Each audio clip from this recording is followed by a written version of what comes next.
여러분들이 다른 사람들로부터 당신은 왜 신앙생활을 하십니까? 당신은 왜 예수를 믿습니까? 당신은 왜 교회에 다니십니까? 이런 질문을 받으면 여러분은 뭐라고 대답하십니까? 왜 예수 믿느냐? 왜 교회 다니느냐? 질문 안 받아보셨어요? 근데 과거에 이런 질문 받으면 뭐라고 대답했습니까? 대부분 이렇게 대답했습니다. 하나님의 나라 즉 천국에 가려고 예수를 믿습니다.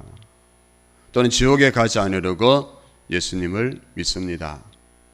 근데 요즘은 이렇게 대답하는 그리스도인들은 드문 것 같아요. 왠지 그런 대답은 속이 보이는 것처럼 느껴지기도 하고 또 신앙 수준이 낮은 그 초신자들이 그렇게 대답한다는 느낌이 들기 때문일 것입니다. 그래서 그 대신 고상하게 대답하죠. 그렇죠? 나를 향한 하나님의 뜻을 발견하고 그 뜻에 나를 드리기 위해서입니다. 또는 나를 사랑하시는 하나님과 교제하기 위해서, 또는 나에게 베풀어 주신 하나님의 은혜에 보답하기 위해서 믿습니다. 이렇게 대답하시는 분들이 적지 않은 것이 현실인데요. 그런데 우리는 하나님의 나라, 즉 천국 때문에 예수님을 믿는 것을, 이게 우선인 거예요. 고상한 척 다른 대답 필요 없습니다. 당신이 왜 예수를 믿습니까? 왜 신앙생활 하십니까? 난 하나님의 나라 천국에 가기 위해서입니다. 그 위에 다른 것이 이루어지는 것이지 그거 빼고 다른 것 아무리 다른 이유가 있어도 그건 다 헛것이 되죠. 왜냐, 예수님께서 공생의 사역을 시작하시면서 첫 번째 하신 그 선포하신 말씀이 무엇이었습니까?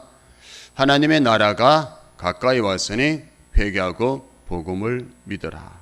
무슨 나라가 가까이 왔다고요?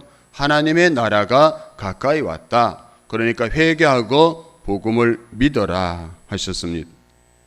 그 하나님의 나라는 예수님의 사역에 있어서 그만큼 중요했던 것이죠. 그리고 예수님께서 십자가에서 죽으신 후에 부활하셨잖아요. 그렇죠? 하늘로 승천하시기 전에 며칠 동안 이 땅에서 계셨습니까? 40일 동안 이 땅에 계시면서 제자들을 가르치셨는데요. 그때 예수님께서 무슨 내용으로 가르치셨는지 사도행전 1장 3절에서 말씀하고 있습니다. 그가 고난받으신 후에 또한 그들에게 확실한 많은 증거로 친히 살아계심을 나타내사 40일 동안 그들에게 보이시고 하나님 나라의 일을 말씀하시니라. 아멘. 하나님 나라에 부활하신 예수님께서 승천하시기, 하늘로 올라가시기 전에 이 하나님 나라가 얼마나 중요했으면 하나님 나라의 일을 예수님께서 제자들에게 가르치셨을까요? 그러니까 예수님의 공생애를 시작할 때 첫 메시지도 하나님의 나라였었고 마지막 가르침도 하나님의 나라였다는 것입니다. 또한 여러분, 예수님께서 공생애 중간에 제자들을 보내셔서 그동안 예수님을 따라다니면서 보고 들은 것을 전하게 하셨는데요. 그때 예수님께서 제자들을 내어 보내신 이유를 누가복음 9장 1절 2절은 이렇게 증거하고 있어요. 예수께서 12제자를 불러 모으사 모든 귀신을 제하며 병을 고치는 능력과 권위를 주시고 하나님의 나라를 전파하며 앓는 자를 고치게 하려고 내보내시며. 여러분, 예수님께서 귀신들을 제하고 병을 고치시는 권위와 능력을 주셔서 제자들 내보내시면서 무엇을 전파하라 하셨습니까? 하나님의 나라를 전파하라. 하나님의 나라. 그것뿐만이 아닙니다. 예수님께서 제자들에게 기도를 가르쳐 주셨는데 우리가 그것을 주기도문이라 이렇게 말하잖아요. 그렇죠? 그 주기도문 안에도 예수님의 하나님의 나라에 대한 꿈이, 비전이 담겨 있는 것을 보게 되는데요.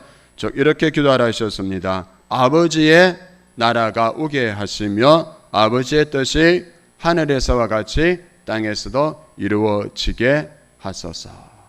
기도할 때, 우리가 일상에 기도할 때 하나님의 나라가, 아버지의 나라가 이 땅에 오게 하소서라고 기도하라. 그 아버지의 뜻이 하늘에서와 같이 땅에서도 이루어지도록 기도하라 이렇게 가르치셨던 거예요. 그러니까 예수님의 꿈, 예수님의 비전은 무엇이라 할 수 있습니까? 하나님의 나라다. 하나님의 나라. 예수님 사역에 있어서 하나님의 나라가 우선순위였다. 하나님의 나라. 이 땅에 하나님의 나라가 이루어지는 것이었습니다. 하나님의 나라, 천국.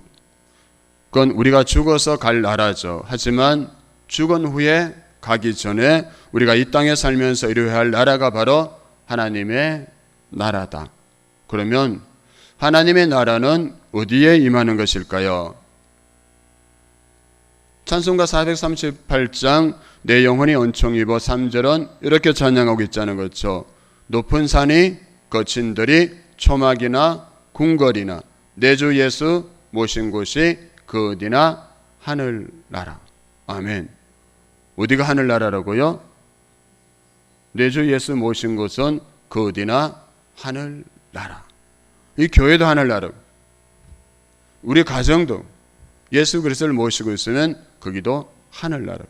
우리 기업, 우리 직장에도 예수 그리스도를 모시고 살아가는 그곳에도 하늘나라, 하나님의 나라가 이루어진다는 것입니다.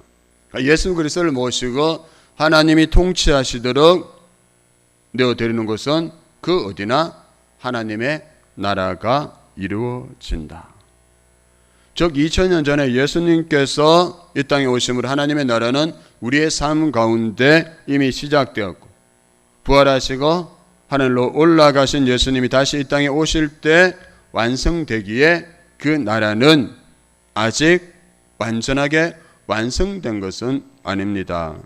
그러나 이것을 그래서 신학적으로 이미와 아직 사이의 여정, 이미 예수님께서 오셨을 때 하나님의 나라가 시작되었고 아직 예수님께서 다시 재림하지 않으셨기에 그때 오시면 완전히 완성될 것이기에 아직과 이미 사이에 있다. 그러니까 예수 믿고 구원받은 성도 한 사람 한 사람의 인생과 그들의 삶의 현장이 바로 하나님 나라의 영역에 속한 것이다. 예수님은 믿는 자들을 통해서 바로 이 하나님의 나라를 이루고 싶으셨는데요. 그래서 사람들을 모아놓고 하나님 나라에 대한 이야기를 해주신 것입니다. 그래서 오늘 우리가 읽은 본문이 바로 하나님 나라 이야기 한 토막인데요. 31절 32절 다시 한번 제가 읽겠습니다. 또 비유를 들어 이르시되 천국은 마치 사람이 자기 밭에 갖다 심은 겨자씨 하늘 같으니 이는 모든 씨보다 작은 것이로되 자란 후에는 풀보다 커서 나무가 되매 공중의 새들이 와서 그 가지에 깃들이느니라. 아멘. 여러분 이게 무슨 말씀입니까? 이 짧은 비유의 요점은 간단한데요. 하나님의 나라가 공중에 온갖 새들이 깃들일 수 있을 만큼 큰 가지를 가진 나무로 자라나는 겨자씨 하늘과 같다는 것입니다. 다시 말해서 이 하나님의 나라는 아주 작은 겨자씨 하늘이 큰 나무로 자라는 것과 마찬가지로 좀 시작은 아주 작게 시작되지만 나중에는 크게 확장되어 간다는 것을 말씀하고 있는 것이죠. 여러분 유대인들은 모든 씨앗 중에 가장 작은 씨를 겨자씨로 여겼는데요. 겨자씨는 길이가 약 1, 2cm 정도 되는 그 씨 꼬투리 속에 들어있는 아주 작은 씨앗들인데 지름이 겨우 1, 2mm 정도밖에 되지 않는 그러한 씨앗입니다. 그런데 이 땅에 심겨진 이 겨자씨는 1, 2년 안에 1, 2m까지 자라고요. 최고는 4m까지 자란다고 합니다. 그런데 주님은 이 작은 겨자씨를 통해서 하나님의 나라에 대해서 말씀해 주시는데요. 그러면 이 겨자씨와 하나님의 나라가 어떤 연관이 있을까요? 겨자씨에 비유해서 우리는 두 가지 교훈을 발견할 수가 있겠는데요. 첫째는 작은 존재를 부끄러워하지 말라. 작은 것을 부끄러워하지 말라. 우리는 그렇죠. 맨날 그렇죠. 나 같은 게 나같이 자꾸 보잘것없는 게 나같이 초라한 게 하겠습니까? 그런 자신의 작은 연약함을 부끄러워하는 것이 우리 속에 있을 수 있다. 나 같은 게 하나님이 정말 기뻐하실까요? 겸손하다고 그렇게 인정하고 기뻐해 주실까? 나 같은 게 뭐 할 수 있을까요? 그럼 왜 우리가 그렇게 나 같은 게 이런 말 하면서 부끄러워하지 않아야 할까요? 저는 겨자씨는 아주 작죠. 하지만 아무리 작은 씨지만 그 씨앗을 땅에 심으면 싹이 나죠. 그 우리가 모르는 사이에 잎이 나고 줄기가 생기고 가지가 자라기 시작하는 것입니다. 그런데 그리고 시간이 흐르면서 애들이 둥지를 털고 실 수 있을 만큼 큰 나무가 된다 하셨는데요. 이처럼 하나님 나라의 시작도 처음은 아주 작은 것이었죠. 예수님과 12명의 제자들이 하나님 나라의 꿈을 꾸기 시작했습니다.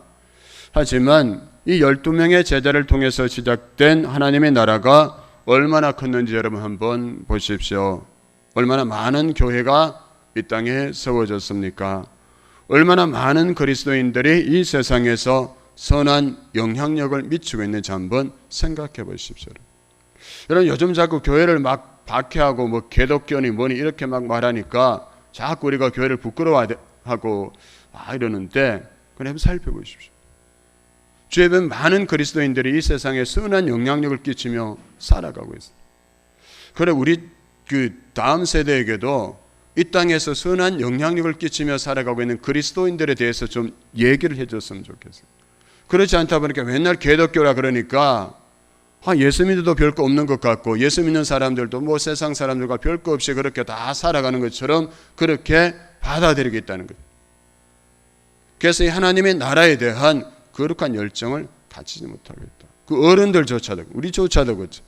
자꾸 매스컴을 통해서 막 기독교니 뭐 교회에 대한 일상한 얘기들만 나오니까 하나님의 나라에 대한 이 꿈, 이 비전을 잃어간다.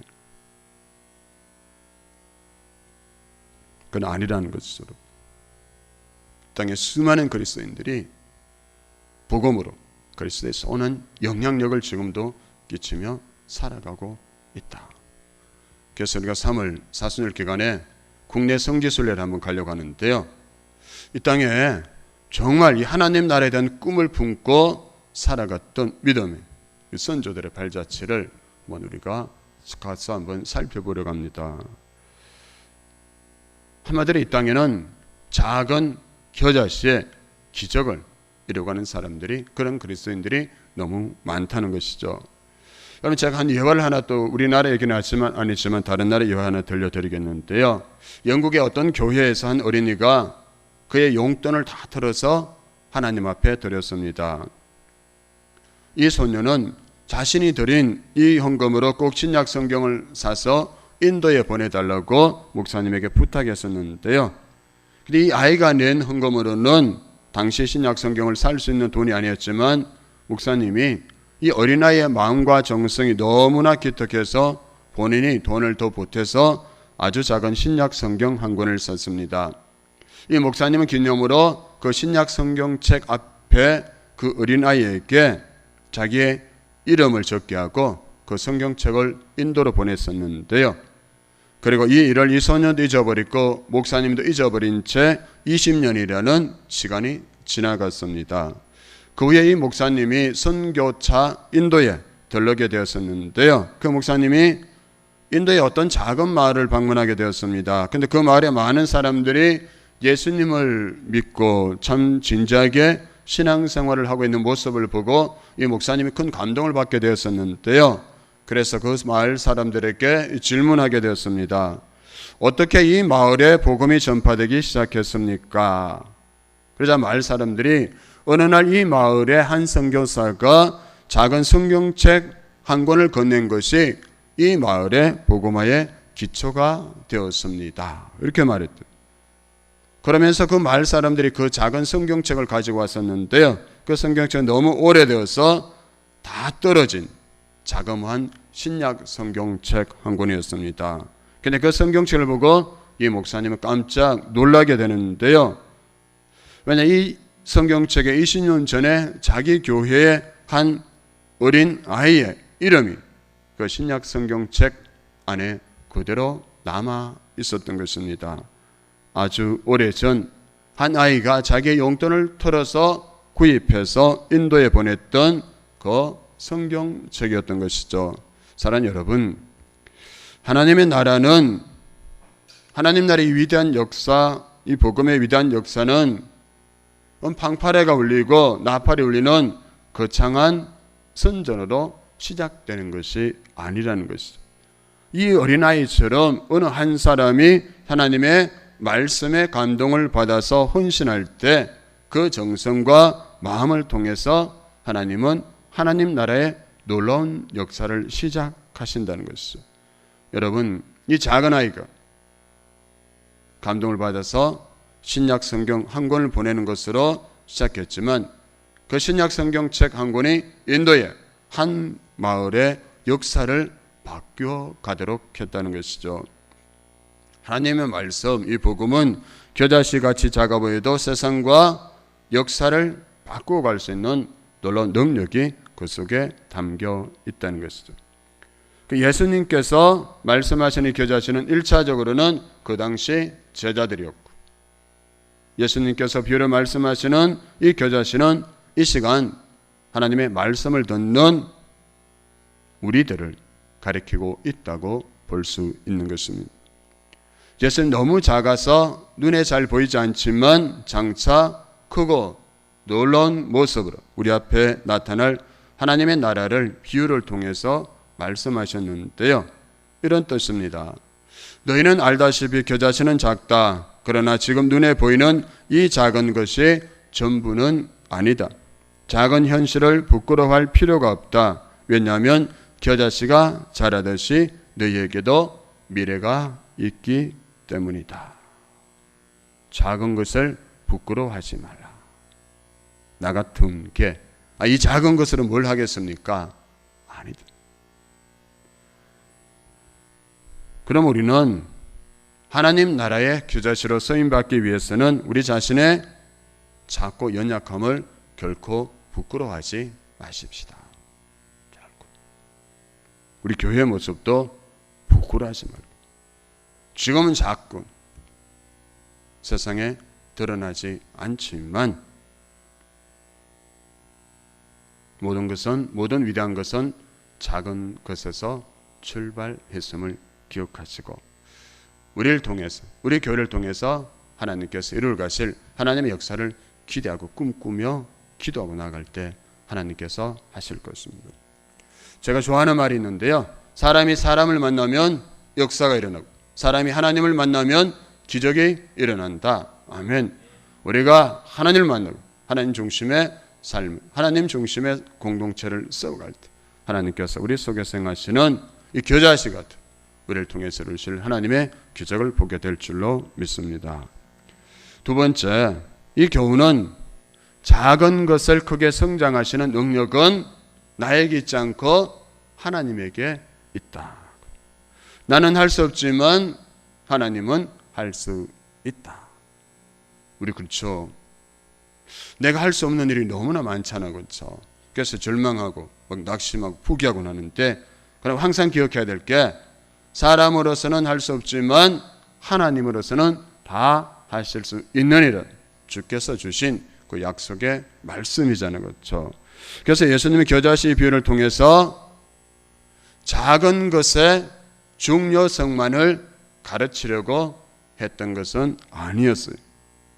만약에 예수님께서 작은 것의 중요성만을 가르치려고 하셨다면 굳이 이 겨자씨를 선택할 이유가 없었을 거예요. 왜냐하면 세상에는 겨자씨보다 작은 것들이 많이 있잖아요, 그렇죠. 모래알이 겨자씨보다 작고 먼지도 겨자씨보다 아주 작잖아요, 그렇죠. 예수님께서 천국은 마치 바다의 모래알과 같다. 천국은 마치 방 안에 있는 먼지와 같다라고 하시지 않고 굳이 겨자씨를 비유로 사용하신 이유가 있다면 무엇이겠습니까? 겨자씨와 모래알, 겨자씨와 먼지의 차이가 여러분 무엇입니까? 바로 생명력의 차이가 있다는 것. 겨자씨에는 생명력이 있지만 모래알과 먼지에는 생명력이 없잖아요, 그렇죠. 그래서 겨자씨는 자랄 수 있는 반면에 모래알이나 먼지는 전혀 자라지 못하는 것이죠. 그런데 겨자씨 어떻습니까? 32절 우리 다시 한번 읽겠습니다. 32절입니다. 시작. 이는 모든 씨보다 작은 것이로되 자란 후에는 풀보다 커서 나무가 되매 공중의 새들이 와서 그 가지에 깃들이 느니라. 아멘. 작은 겨자씨지만 땅에 심겨지면 자라서 가지를 내는데요. 그렇게 작은 씨가 자라서 큰 가지를 펼치고 새들이 와서 쉴 수 있을 만큼 큰 나무로 성장한다. 이렇게 말씀하십니다. 어떻게 이런 일이 가능합니까? 좀 전에도 말씀드렸지만 겨자씨는 눈에 보이는 겨자씨는 작은 것이지만 그 안에 생명력이 있기 때문이다. 저와 여러분은 죄로 인해서 죽을 수밖에 없는 그런 존재였잖아요. 그렇죠? 우리 안에 영원한 생명이 없었어요. 그런데 예수님께서 우리에게 그 영생을 주셨잖아요. 그 생명으로 우리가 지금 새롭게 살아가고 있는 것입니다. 그래서 예수님을 믿고 난 후에 우리 안에는 예수님의 생명력이 끊임없이 꿈틀거리기 시작했다. 예수 그리스도의 그 생명. 예수님께서 이 땅에 오신 이유는 양으로 생명을 얻게 하고 더 풍성히 얻게 하기 위해서 이 땅에 오셨다고 요한복음 10장 10절에서 말씀하셨잖아요. 그 생명이 내 안에 우리 안에 있다는 것. 그걸 믿으십니까? 예수님의 생명이 내 안에 있다. 생명의 부활이신 그 생명의 능력이 내 안에 우리 안에 있다. 그래서 우리는 살아갈 소망이 생겼죠. 근데 그냥 사는 것이 아니라 목적 없이 그냥 사는 것이 아니라 바르게 살아가야 할 목적이 다 생겼다. 무엇입니까? 하나님의 나라와 의를 구하는 목적이 우리에게 분명해졌다. 그러므로 우리에게 중요한 것은 겨자씨 같은 내 모습이 아니라 이것을 사용하시는 하나님의 위대하신 손에 있다는 것입니다. 그럼 저와 여러분, 우리 인간들이 얼마나 연약한 존재입니까? 지금 보십시오. 눈에 보이지 않는 신종 코로나 바이러스 그 앞에서도 세계 많은 사람들이 두려워하고 있잖아요. 그렇죠? 그 바이러스 앞에, 눈에 보이기조차 않는 그 바이러스 앞에 많은 것들이 지금 전 세계에서 위축당하고 있는 모습을 우리가 보고 있지 않습니까? 우리 이렇게 연약한 존재입니다. 그러나 이런 우리 연약한 존재이지만 이 작은 나를 통해서 하나님이 이루실 일이 있다. 겨자씨와 같이 작은 우리들이지만 하나님 우리를 통해서 일하신다면 하나님이 그분의 손으로 나를 붙드신다면 우리는 변화될 수 있고 하나님 나라에서 쓰임받는 존귀한 인생이 될 수가 있다. 내가 하는 것이 아니라 하나님께서 하신다. 그래서 중요한 것이 무엇입니까? 하나님을 기대하는 것. 그래서 제가 어쩌다 한 번씩 말씀드리는데요. 그리스도인은 3기만 잘하면 된다. 3기가 뭐예요? 엽기, 뭐 이런 거, 인기 이런 거 아니고 하나님을 기대하고 하나님께 기도하고 하나님을 기다리는 것. 기대하고 기도하고 기다리는 이 세 가지 기만 잘하면 하나님께서 이루어가시는 놀라운 역사를 볼 수 있게 된다는 것이죠. 우리 교회가 새벽기도의 교재로 사용하는 생명의 삶 큐티책에 나오는 이야기인데요. 어떤 젊은 청교도 목사의 이야기입니다. 그는 1637년 아메리칸 드림을 꿈꾸며 미국 땅을 밟았었는데요. 하지만 그 미국에 도착한 지 불과 1년도 채 되지 않아서 그만 폐결핵을 앓게 됩니다. 당시에는 폐결핵이 불치의 병이었어요. 그래서 그는 이제 자신에게 죽음이 임박했다는 사실을 알게 됐죠. 그에게 재산의 길을 알고는 300여 권의 책이 전부였지만 죽음을 직감한 그는 그의 재산을 정리하기 시작하는데요. 그에게 있어서 이 300여 권의 책은 어느 가부의 재산과도 비교할 수 없는 소중한 것이었습니다. 그래서 그 책을 어떻게 정리할까 그가 기도하다가 그 책들을 그가 사는 도시에 새로 건립될 뉴 칼리지에 기증하기로 결심하는데요. 그래 그 책과 함께 편지 한 통을 써서 학교로 보냈습니다. 나는 열심히 공부해서 훌륭한 신학자 또는 법률가가 되고 싶었습니다. 그런 비전을 가지고 저는 이 땅에 왔습니다. 그러나 주님이 나를 천국으로 부르시는 것 같습니다. 내가 이 땅에서 이루지 못한 꿈이 다음 세대를 통해서 이루어지길 기대합니다. 이 대학에서 위대한 인재들이 양성되기를 기도합니다.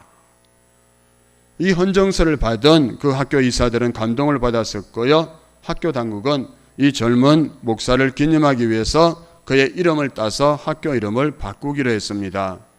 그 젊은 목사 이름은 존 하버드였고 하버드 대학 이름은 이렇게 해서 시작되었던 것이죠.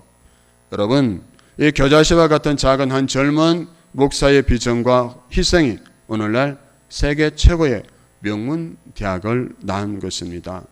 그 시작은 작고 보잘것없었지만 놀라운 성장의 역사가 일어났는데 오늘날 많은 훌륭한 신학자와 법률가들이 그가 꿈을 이루지 못했지만 그의 비전, 그의 기도를 통해서 하버드 대학을 통해서 양성되고 있다는 것입니다. 우리는 어떻습니까? 어떻게 보면 우리는 볼품없는 씨와 같고 작은 겨자씨와 같이 보일 수 있습니다. 그러나 우리 안에 무엇이 있습니까? 예수님의 생명이 있습니다. 복음이 우리 안에 들어 있습니다. 예수님은 많은 것들 중에 왜 씨를 이야기하셨겠습니까? 바로 이 씨에는 생명이 들어있기 때문이라 했습니다. 우리 안에 예수 생명이 있고 복음의 능력이 들어있다.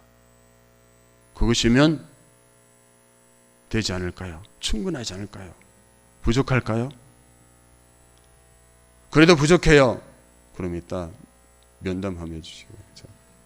저는 믿습니다. 내 안에 예수의 생명이 있고 복음의 능력이 들어있으면 그것으로 충분한 줄 믿습니다.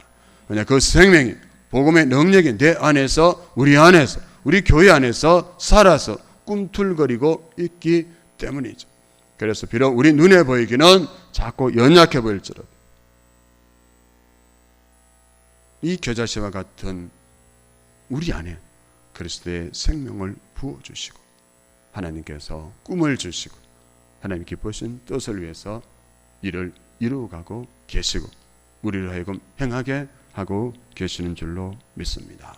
그래서 우리를 통해서 하나님의 나라가 확장되고 예수께서 말씀하신 것처럼 수고하고 무거운 짐진 자들아 다 내게로 오라 내가 너희를 쉬게 하리라 약속하신 그 말씀이 우리와 우리 교회 공동체를 통해서 하나님 나라를 통해서 이루어지는 것 보고 하나님 나라를 전파하는 복음의 정인으로 쓰임받은 우리와 우리 공동체